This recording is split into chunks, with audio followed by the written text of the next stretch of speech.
Assalamualaikum warahmatullahi wabarakatuh. Alhamdulillahirabbil alamin. Walladzi arsala rasulahu bil huda wa dinil haqq liyudhhirahu 'ala dini kullih. Wa kafaa billahi syahida wa asyhadu an la ilaha illallah wahdahu la syarikalah wa asyhadu anna Muhammadan abduhu wa rasuluh. Allahumma shalli ala Muhammad wa ala alihi wa ashabihi wa man tabi'ahum bi ihsanin ila yaumiddin. Ya ayyuhalladzina amanu taqullaha haqqa tuqatih wa la tamutunna illa wa antum muslimun. Wa ba'd, fa inna astaqal hadisi kitabullah wa khairal hadyi hadyi Muhammadin sallallahu alaihi wasallam. Syarrul umuri muhdatsatuha fa inna kulla muhdatsatin bid'ah wa kulla bid'atin dhalalah wa kulla dhalalatin finnar. Ayyuhal ikhwah, a'azzana Allah subhanahu wa ta'ala. Insyaallah kita lanjutkan mengkaji Jami'us Sahih Al-Bukhari oleh Al-Imam Abu Abdullah Muhammad ibn Ismail ibn Ibrahim ibn Mughirah ibn Bardizbah Al-Bukhari Al-Ju'fi rahimahullahu ta'ala pada jilid yang kedua, juz ketiga dari kitab hibah, keutamaannya dan dorongan agar berhibah. Sebagaimana telah kita pelajari, hibah adalah pemberian gratis tanpa imbalan. Itu namanya hibah.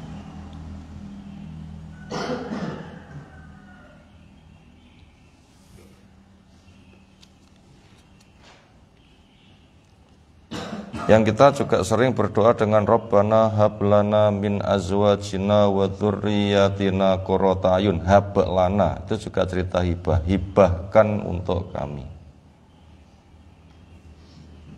Pendamping hidup, anak turun yang menjadi penyejuk mata.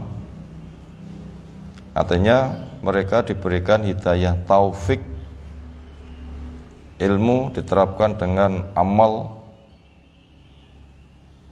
sehingga ketika memandang keluarga di dalam ketaatan itu namanya qurratu a'yun.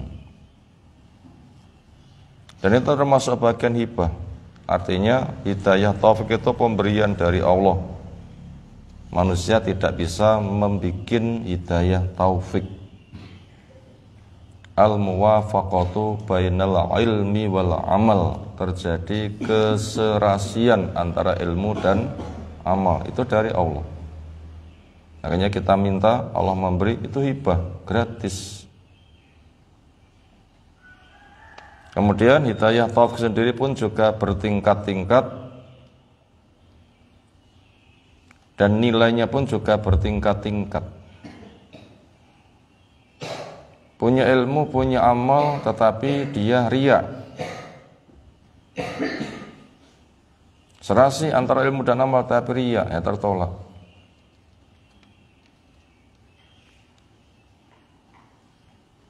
Serasi antara ilmu dan amal tapi tidak ikhlas.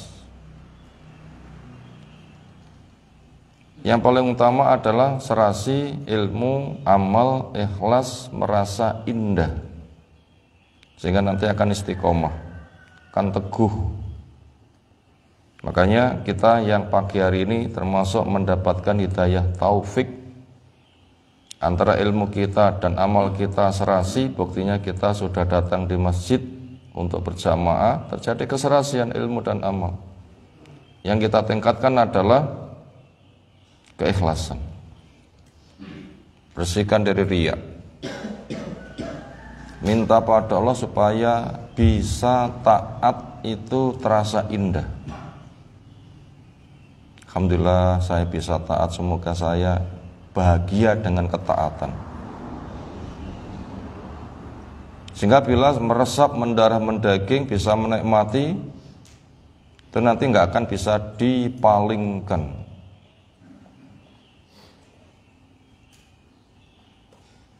Terus sekilas cerita tentang hibah, anak pun juga termasuk hibah, dan masih banyak sekali, termasuk ketika kita bergaul, saling memberi satu dengan yang lain, masing-masing tidak minta imbalan dunia. A memberi kepada B gratis, B memberi kepada C gratis, itu termasuk bagian dari hibah.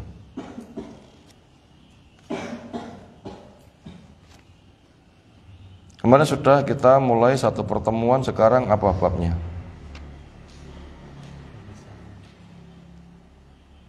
Al-Qalil atau babu istauhaba? Babul Qalil ya. Babul Qalili minal hibah.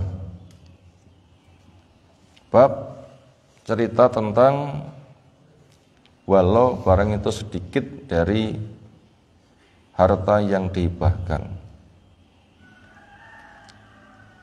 Artinya berhibahlah kamu, walaupun mampumu ketika berhibah, barang yang kau berikan itu hanya sedikit.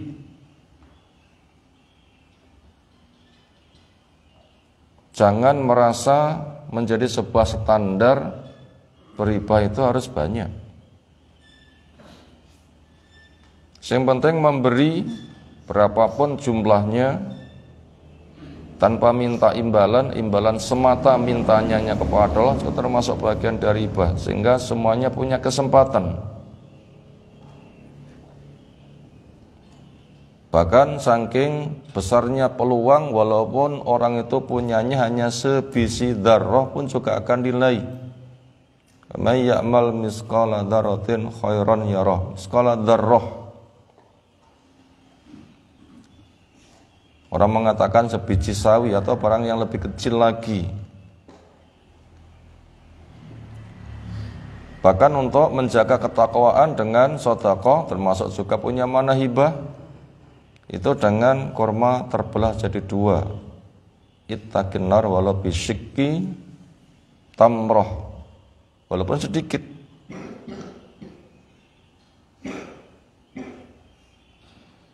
Supaya berhibah.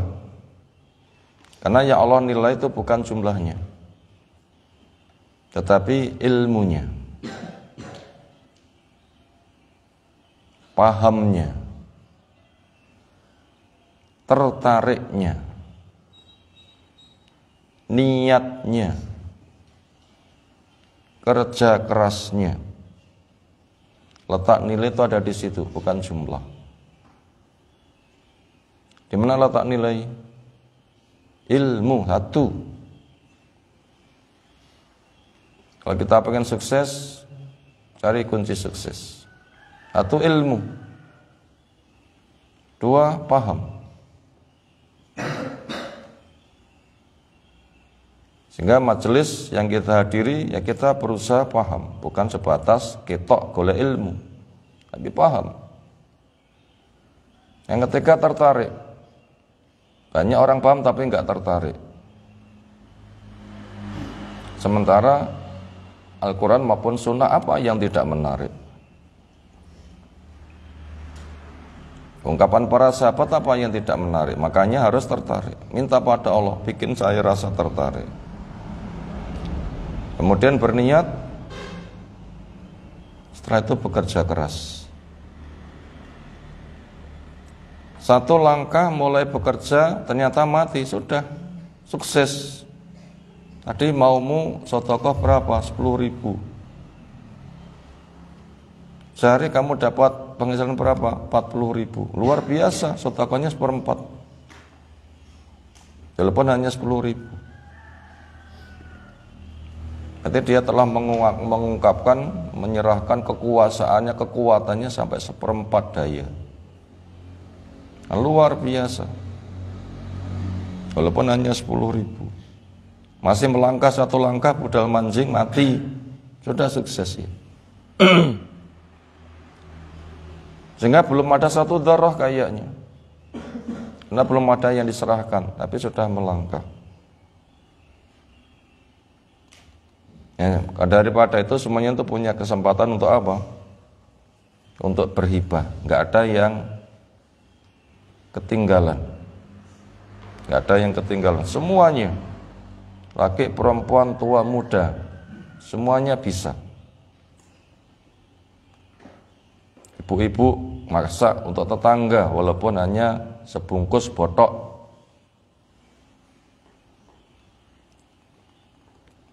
Sepiring nasi dilawi opak untuk tonggone sing belum sarapan agar sarapan. Siapa yang tidak bisa? Kan bisa. Itu hibah. Itu fadilahnya besar. Makanya hibah akan dikatakan besar bukan jumlahnya, tetapi ketika tercapai kunci kesuksesan. Makanya tinggikan cita-cita.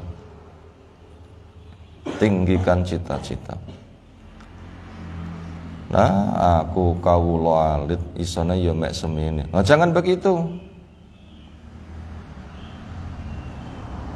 Aku kawula alit bendino sedina mancing mek 4.000 isone mek semene. Jangan begitu. Lihat saja profil terhebat. Ya Allah, si fulan luar biasa. Andaikan saya punya semisal dia, akan melakukan semisalnya. Duh, akan setara. Kenapa kita enggak meninggikan cita-cita? Itu kunci sukses, penting. Makanya bila sudah punya kunci sukses yang ketika dia berhibah walaupun sedikit gak masalah. Makanya temanya babul qalil minal hibah. Berhibah walaupun jumlahnya hanya sedikit. Nilai pahala itu bukan dari benda yang sedikit, tetapi ketika sudah tergapai kunci sukses. Maka tinggikan cita-cita. Nanti akan disetarakan dengan yang punya derajat yang dicintainya. Kamu pengen duit derajat kaya derajatnya sopo? Nah begitu. Koyok Nabi, ya nanti akan dipersamakan dengan Nabi. Almar'u ma'aman ahabba, orang akan dibersamakan dengan yang dicintainya, walau lam ya'mal misla amalih, walaupun dia belum beramal semisal amalnya, akan disusulkan. Itu namanya tinggikan cita-cita melambung tinggi. Fadhal haddatsana. Qala al-Imam Bukhari rahimahullahu ta'ala haddatsana Muhammad bin Bashar qala haddatsana Ibnu Abi Adi an Syu'bah an Sulaiman an Abi Hazim an Abi Hurairah radhiyallahu anhu an Nabi sallallahu alaihi wasallam qala law du'itu ila dhira'in aw qura'in la ajabtu walau uhdiya ilayya dhira'un aw qura'un la qabiltu. Hadis diceritakan dari Abu Hurairah. Kita ringkas telaahnya setelah dibacakan total rangkaian para perawinya. Abdurrahman ibn Sahar Ad-Dausi radhiyallahu anhu anin Nabi, hadis ia dapatkan dari Nabi sallallahu alaihi wasallam. Beliau sabdakan, lau andai itu saya diundang untuk acara makan, ila diroin, yang disuguhkan itu diro. Diro itu siku sampai ujung jari. Pomo pitik jenenge ceker ya. Wedhus kikil, secara umum full tulang, dagingnya sedikit atau ndak ada. Yang dicari apa?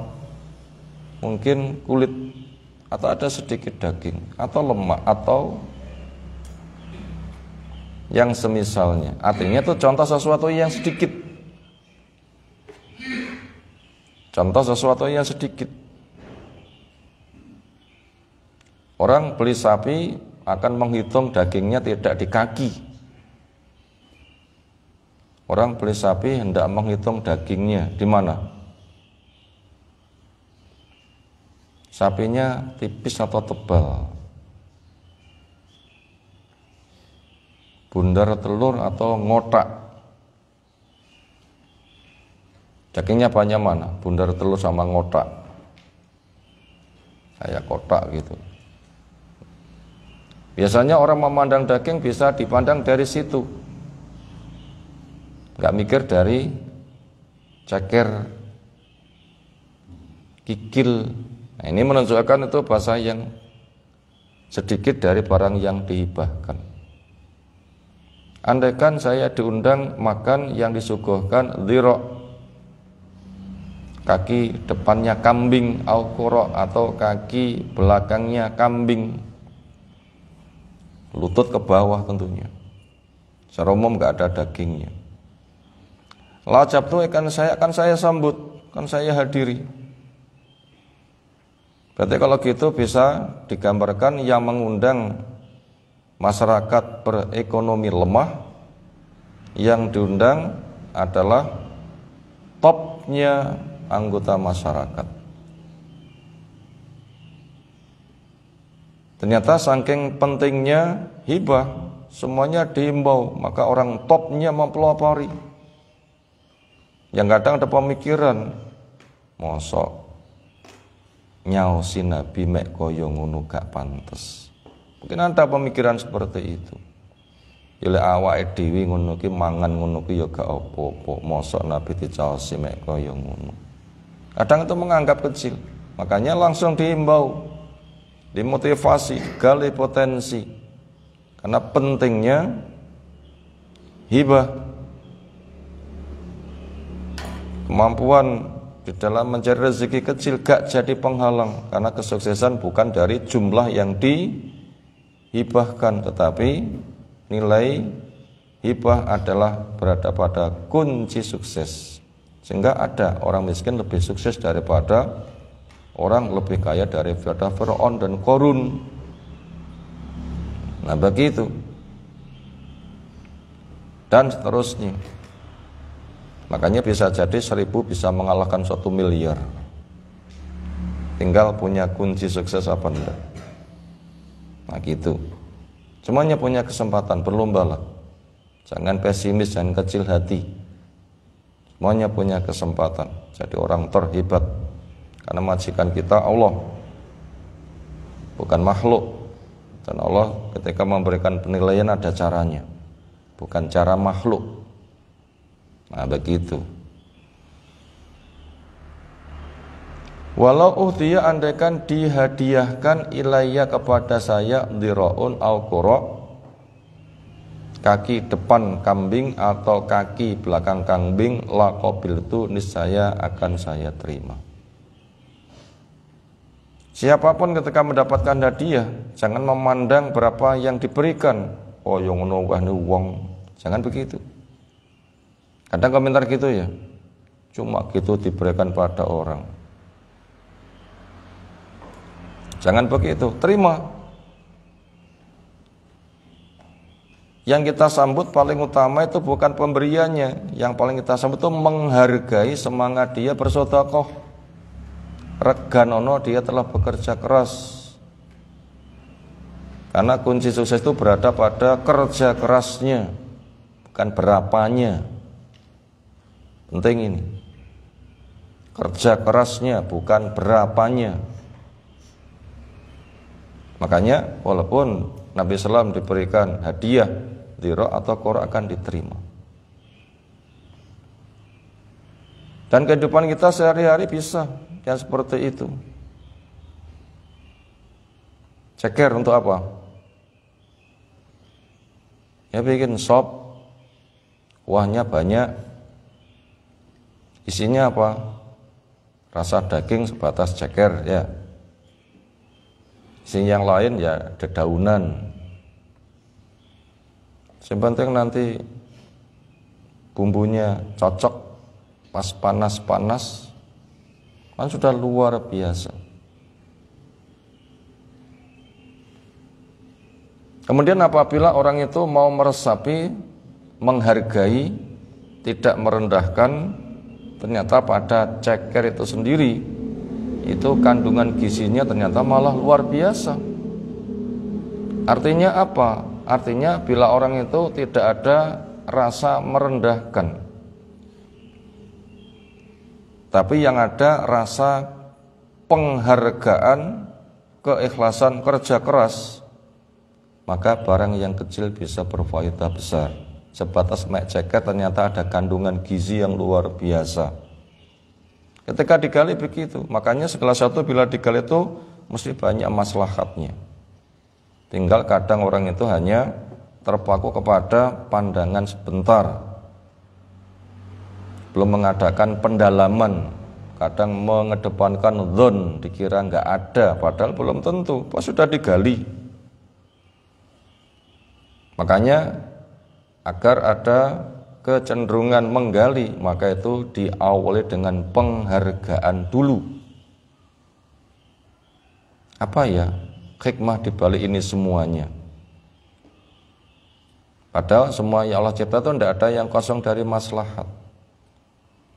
Kok sampai sebatas kikil ditompo, sebenarnya pada kikil itu ada apanya? Nah itu kan penghargaan. Nanti ketika diteliti kan akan ditemukan. Dan nilai kandungan ini itu dan sebagainya. Simpulannya semuanya punya kesempatan mendapatkan pahala hibah walaupun dia super miskin, karena kunci sukses berada pada kuncinya, diantaranya dengan pekerja keras walaupun yang ia berikan hanya sebiji dzarrah. Babu man istauhaba, bab orang yang minta hibah, mbok yo aku diwei, itu namanya minta hibah. Min ashabi, terhadap temannya sesuatu. Wa qala Abu Sa'id qala Nabiyyu sallallahu alaihi wasallam idribu li ma'akum sahman. Idribu memiliki makna iksimu. Aku wae ana kismah bagian.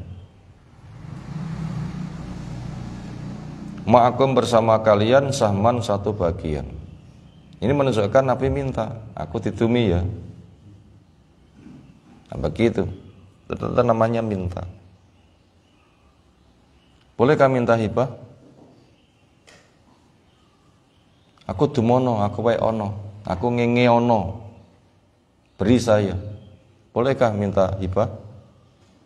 Boleh, kenapa? Dan Nabi SAW juga minta gitu. Mana? Idribu li ma'akum sahman, kan jelas kan ini. Boleh. Do cere'e yadul a'la afdalu miyati sufla. Betul, tangan di atas lebih baik daripada tangan di bawah. Do cere'e, perkara yang dibenci itu kasratus soal, memperbanyak minta. Oh ini bukan memperbanyak minta, tetapi minta hibah itu boleh, tapi bukan memperbanyak minta. Tuh katanya orang yang minta-minta itu nanti bangkit dari kiamat wajahnya polos, tidak tersisa sekerat daging pun. Ya itu minta-minta memang begitu. Tapi minta hibah itu bukan minta-minta.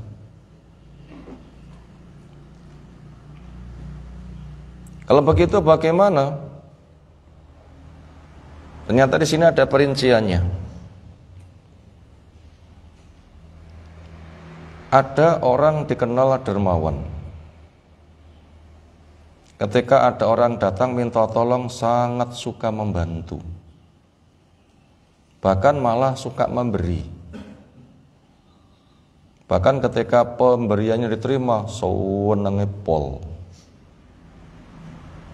Bahkan sering memerintahkan orang, tolong ini bagi ke sana kemari, bagi ke sana kemari. Sampai di Saudi kan begitu kan, di masjid orang kaya itu mencari pekerja untuk menawarkan, cari pekerja untuk memberi, dumno kono cari pekerja. Nah, ketika menghadapi kondisi seperti itu, lalu ada seseorang itu punya kebutuhan yang bersifat sewajarnya, perlu, butuh, datang kepadanya, minta boleh. Datang kepadanya, minta boleh. Tapi mintanya bukan untuk meminta-minta, untuk ngemis. Nah begitu. Mungkin memintanya untuk mengajukan proposal kegiatan bersama, kan juga meminta kan, ya boleh. Dan itu sesuai dengan kebutuhan, selesai, ya selesai. Atau pada kondisi super lapar, belum punya apa-apa, sebatas ganjil perut, kegiatan sudah amat sangat mendesak, sebatas untuk bisa menjadi pendorong, ya kan nggak apa-apa. Yang jelas itu bukan meminta-minta, tetapi pada kondisi yang sekiranya memang butuh. Dan memintanya Nabi SAW itu bukan profesi. Nanti akan ada beberapa model Nabi SAW itu minta itu seperti apa, sehingga dikatakan babnya adalah bab istihab, minta hibah. Babul istihab. Kemudian juga jangan sampai salah sasaran kepada siapa dia minta. Tentunya kepada mereka yang memang dikenal dermawan, suka memberi, bahkan mencari orang untuk berbagi. Juga jangan salah pada siapa. Nah, sekarang kita akan melihat meminta hibah itu boleh. Memang Nabi semua juga pernah. Bentuknya seperti apa saja. Fadhil. Qala Imam Bukhari rahimahullahu taala, haddatsana Ibnu Abi Maryam, qala haddatsana Abu Ghassan, qala haddatsani Abu Hazim an Sahl radhiyallahu anhu, anna an-nabiy sallallahu alaihi wasallam arsala ila imra'atin minal muhajirin wa kana laha ghulamun najjar qala laha muri 'abdaki faly'amal lana a'wadal minbar fa amarat 'abdaha fa dhahaba fa qata'a min at-tarfa'i fa sana'a lahu minbara falamma qadahu arsalat ila an-nabiy sallallahu alaihi wasallam innahu qad qadahu qala arsili bihi ilayya faja'u bihi fahtamalahu an-nabiy sallallahu alaihi wasallam fawada'ahu haitsu tarawna. Hadis diceritakan dari Sahl radhiyallahu anhu, annan nabiyya sallallahu alaihi wasallam arsala, mengirim utusan, ilam ra'atin, kepada seorang perempuan, minal muhajirin, dari kalangan muhajir. Karena ada laha, buat si perempuan itu, gulamun, budak, najjarun, mahir di dalam pertukangan, yang qala laha, Nabi SAW mengatakan kepada dia, muri abdaki. Ini contoh mau mintanya Nabi, minta hibahnya Nabi, tolong kau perintahkan kepada budakmu. Nah jelas nih, istihabnya ada di sini. Fal ya'mal lana, supaya dia membikinkan untuk kami a'wadan, kayu-kayu, a'wadal mimbari, kayu-kayu mimbar. Masjid butuh mimbar, kamu punya budak mahir pertukangan, tolong gawekno ya. Itu namanya contoh Nabi itu minta hibah. Berarti mintanya bukan untuk pribadi. Boleh. Mintanya bukan untuk pribadi, ini contoh pertama. Minta hibah bukan untuk pribadi, untuk kepentingan sosial, sehingga memberi kesempatan kepada yang lain.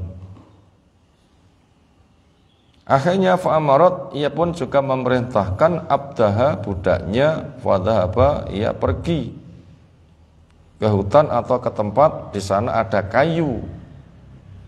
Faqata, ia tebang minat torfa, dari kayu yang ada di hutan. Fasona'a, kemudian dia membuat lahu untuk Nabi SAW mimbaron, mimbar.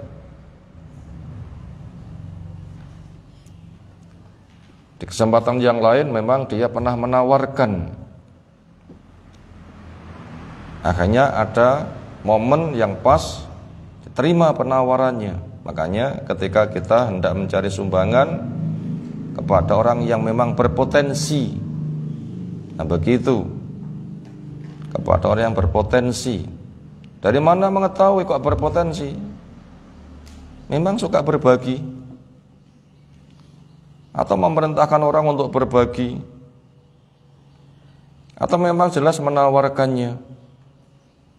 Nah, senada dengan itu, ketika belum butuh, ya tidak usah diterima. Kenapa belum butuh? Bila sudah butuh, silakan datang. Makanya ada perintah untuk seorang perempuan tadi, tolong kau perintahkan kepada budakmu untuk membikinkan mimbar. Nah, senada dengan itu. Makanya kepada siapa permintaan akan diarahkan, proposal akan dikirim, nah, diperkirakan kepada orang yang berpotensi. Falamma qadha, ketika dia telah selesai, arsalat ila Nabi, akhirnya si perempuan mengirimkan benda yang sudah dibikin tadi, mimbar, pada Nabi SAW. Anhu qad qadhaha. Arsalat itu mengirim, bukan mengirim mimbar ya, mengirim utusan. Sang perempuan tadi mengirim utusan pada Nabi SAW, anhu, sungguhnya sang budaknya qad qadhaha, telah menyelesaikan pembikinan mimbar tadi. Kalau mengatakan dawuh Nabi sallallahu alaihi wasallam, arsili bih, oh iya, tolong bisa dikirimkan kepada kami. Arsili bihi ilayya. Itu nanti bahasanya dinaikkan apa, biaya transportnya bagaimana, ya bisa dihitung. Apakah diberikan gratis total, yang penting mimbar jadi di masjid, nanti takmirnya nggak mengeluarkan dana, atau mengambil sendiri kendaraannya sendiri, ya silahkan saja. Kesempatan itu luas. Waja'u bi, maka akhirnya mereka datang membawa mimbar, fahtamalahu, maka Nabi SAW mengangkatnya atau meletakkannya, Nabi SAW fawadu'au, kemudian menatanya, haitsu tarona, sebana kamu lihat. Artinya di tempat yang ditunjuk oleh Nabi SAW, nek kini letakkan. Apa itu mimbar? Kayu-kayu yang disusun, yang lebih tinggi daripada rata-rata orang yang berada di dalam masjid, yang difungsikan untuk duduknya seorang khatib ketika waktunya duduk, ketika berdiri juga di situ menyampaikan khutbah atau memberikan contoh praktek peribadatan. Itu namanya mimbar. Itu tangganya 3.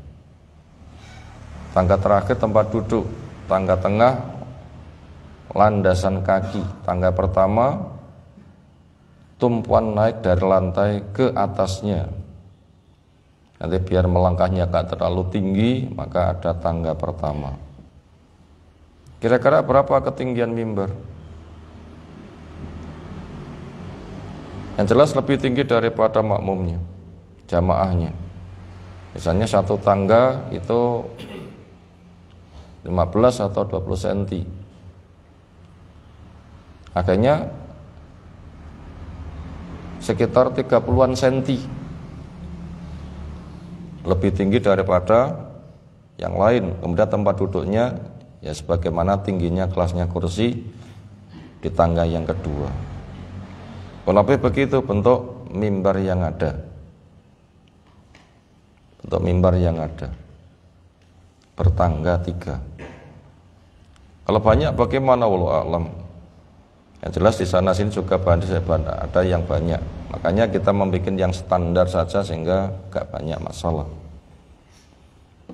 Tadi sangat jelas dari hadis yang ada, minta hibahnya Nabi SAW ternyata bukan untuk kepentingan pribadi tapi untuk kepentingan umat.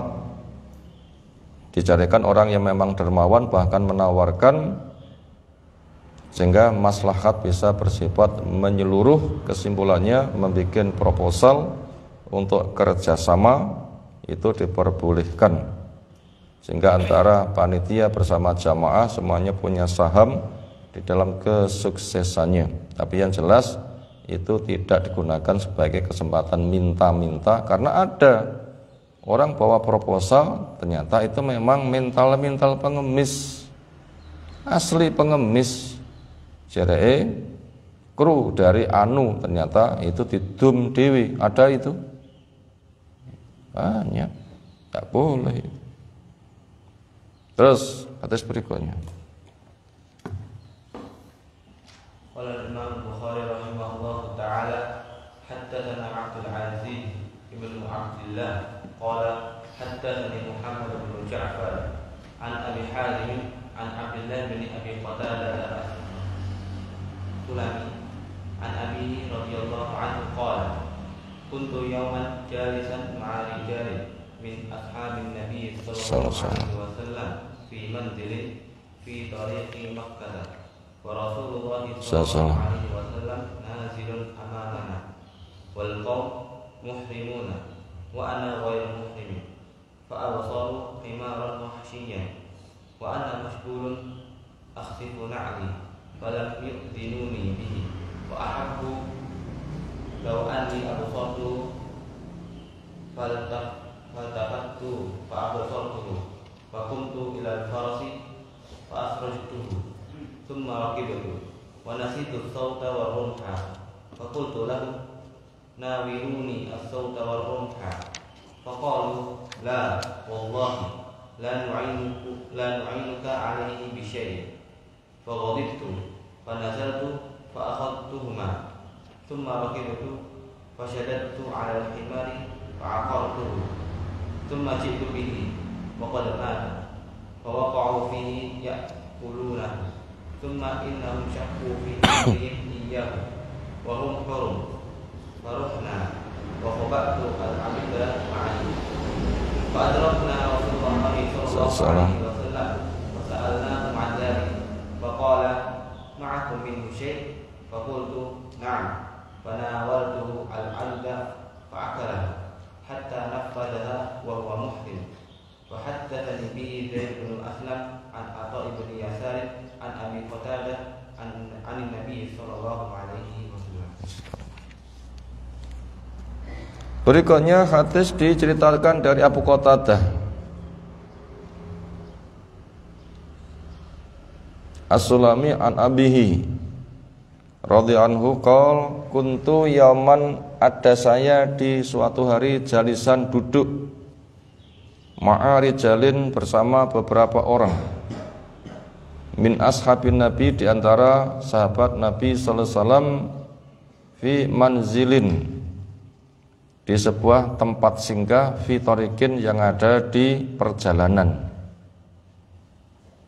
Mungkin musafir lewat, di situ ada tempat singgah eren, apa semisal rest area atau apa, itu fi tariqi Makkah. Ini memang di dalam rangkaian perjalanan minimal semisal untuk acara umroh atau haji. Wa Rasulullah, sementara Rasulullah SAW nazilun amamana, singgah di depan sana dari kami.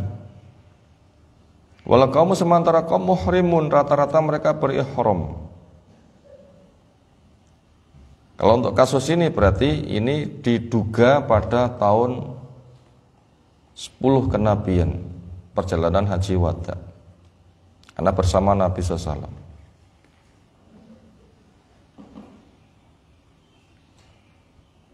Wa ana sementara saya ghairu muhrimin tidak berihram. Kenapa? Karena orang yang haji itu membawa hadiah, cari di Mekah atau membawa dari rumah, itu nanti pilihan model hajinya berbeda. Sejak berangkat dari rumah sudah membawa hadiah, hajinya haji apa? Haji Qirun.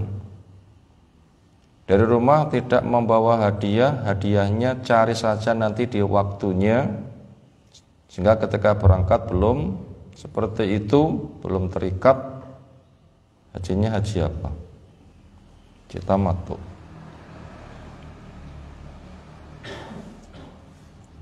Atau di dalam anggota safar yang ada, memang rombongan yang ada punya tujuan berbeda-beda. Satu kendaraan rono, sebagian program ihram, sebagian program kunjung, sebagian program apa. Bisa jadi permasalahan seperti itu. Tapi yang jelas di dalam anggota rombongan ini ada yang berihram, ada yang tidak berihram. Dan orang yang berihram ada pantangan. Apa pantangannya? Enggak boleh berburu selama ihram. Apa pantangan orang yang ihram? Enggak boleh berburu selama ihram. Sementara Abu Qatadah dia tidak berihram, wa ana ghairu muhrim. Makanya dia boleh berburu. Fa absaru khimaran, maka mereka melihat khimar wahsyian liar. Wa ana sementara saya masghul sibuk, ahsifu na'li, menjahit sandalku. Ini perbuatan sahabat Sandal Yamoh dan Dani Dewi.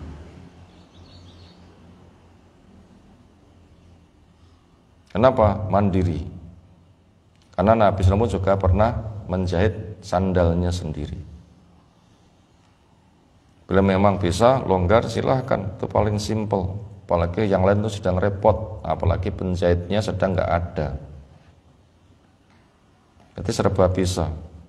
Menjahit nih ya iso, menjahit dia juga iso. Lihat kondisi mana yang paling maslahat. Pantas nih dijahit nih, ya jahit nih nyapo. Nah, tukang jahit ramai penggayaan dijahit nanti yang nggak untuk penggayaan, bukan penggayaan gitu kan. Kono sibuk, waduh jangan laku amo, ya dijahit dewi kan begitu. Masuk nyeker. Lihat kondisi mana yang paling mengandung maslahat. Tapi yang jelas Nabi SAW menyontohkan mampu untuk melakukan walau yang seperti itu dan pernah mengerjakannya. Falam yu'dhinuni, maka mereka tidak memberitahukan kepada saya bihi, dengan adanya khimar liar tadi. Karena orang yang ihram tidak boleh berburu dan tidak boleh saling tolong-menolong untuk berburu. Nanti hukumnya sama, berburu bisa merusak, memberitahukan pada orang lain supaya berburu atau menolong untuk berburu juga sama nanti kelasnya. Makanya mereka tidak memberitahu, padahal adanya binatang buruan itu penting. Tapi karena mereka sedang terikat, nggak boleh berburu, tolong menolong dalam berburu, dalam bentuk memberitahukan juga nggak boleh, maka mereka nggak memberitahu. Mereka nggak memberitahu. Wahabu, dan mereka suka lau anni, andaikan saya absortu melihatnya. Di benak mereka kurang lebih ketika diungkapkan sing ra ihram merwo mbok roh kayak uyaan, nah begitulah ya. Itu harapan mereka. Akhirnya faltafatu, saya menoleh, fa absortu, akhirnya saya melihat. Berarti melihatnya ini bukan karena diberitahu, tapi dengan sebab menoleh. Allah memberikan ilham, wallahu a'lam. Fakum tu, makanya saya berdiri ilal faras, kepada kuda. Fa asratu, maka saya pasang pelananya. Summa raqibtu, kemudian saya naiki. Wa nasitu, dan saya lupa asauto, cambuknya. Wa rumha, dan tombaknya. Fakutulam, saya mengatakan kepada rombongan yang berihram tadi, nawiluni, tolong ulurkan untuk saya asauto, cambuk itu, warumha, dan tombak itu. Tolong mas, jipokno. Nah begitu bahasa gampangnya. Waqalu mereka mengatakan, la enggak bisa, wallahi demi Allah, la nu'inuka kami enggak mau menolongmu alih kepadanya bisa sesuatu pun. Kenapa?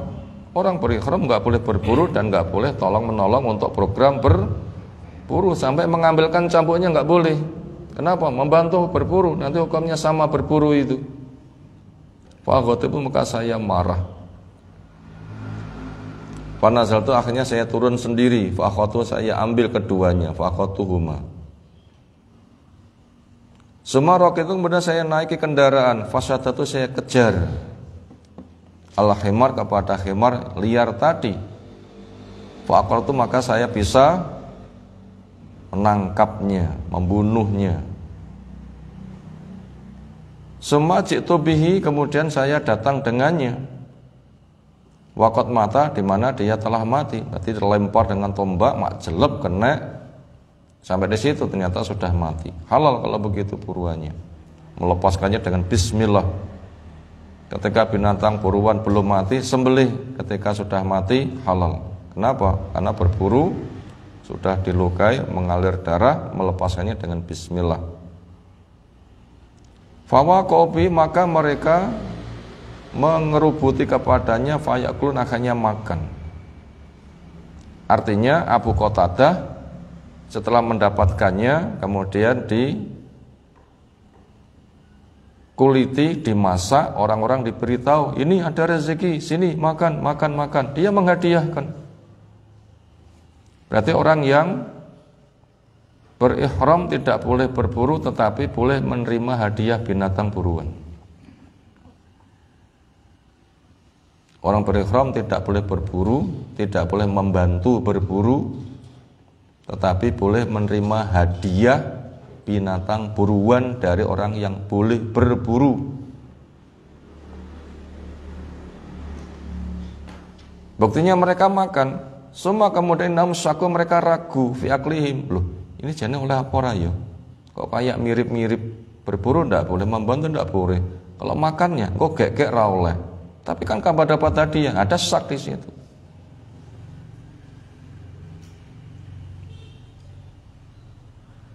Diaklim tentang makan mereka iya kepada binatang buruan yang dihadiahkan. Wam sementara mereka muhurum sedang berihram. Faruhna maka akhirnya kami pun berangkat. Wakhobatu dan saya masih simpankan al-adud. Adud itu dari siku ke bau. Berarti kalau ayam itu pahanya, pedus tempongi. Di situ tulangnya relatif kecil tapi dagingnya tebal. Nah gitu loh ya. Lutut ke bawah minim daging, lutut ke atas banyak daging. Adud itu dari lutut ke atas. Saya masih menyimpan anggota bagian binatang itu dari lutut ke bahu mai bersamaku. Fatraktu maka saya jumpai Rasulullah kepada Rasul sallallahu fasalnahu kami menanyakannya andalika tentang hal itu.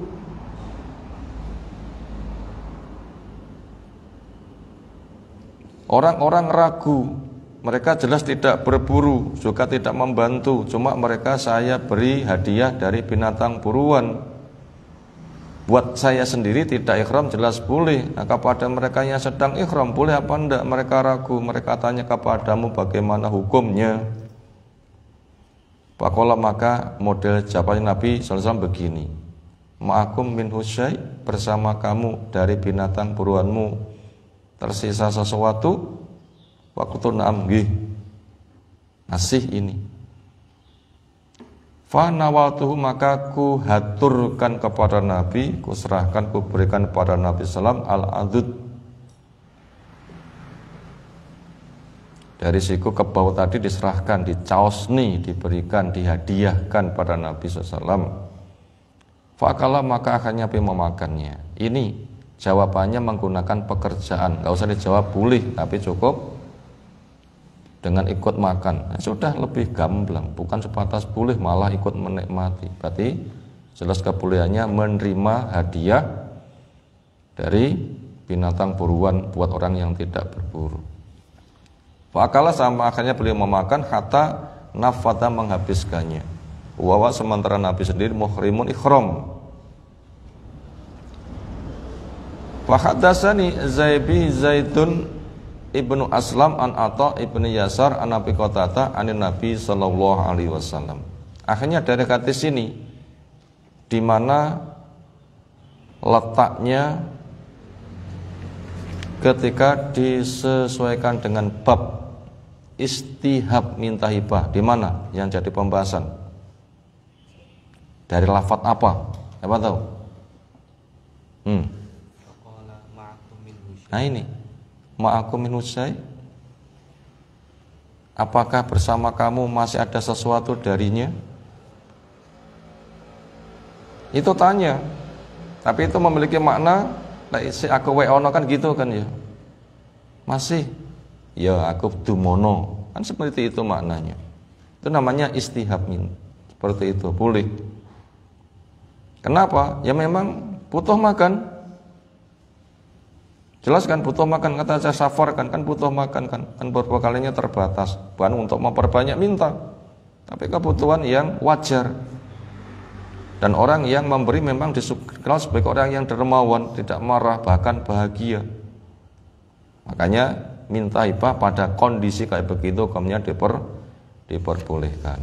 Demikian satu bab, dua bab ya yang kita baca kesempatan pagi hari ini dari kitab hibah. Insyaallah bab-bab berikutnya kita kaji menyusul. Subhanakallahumma bihamdika asyhadu an la ilaha illa anta astaghfiruka wa atubu ilaik. Assalamualaikum warahmatullahi wabarakatuh.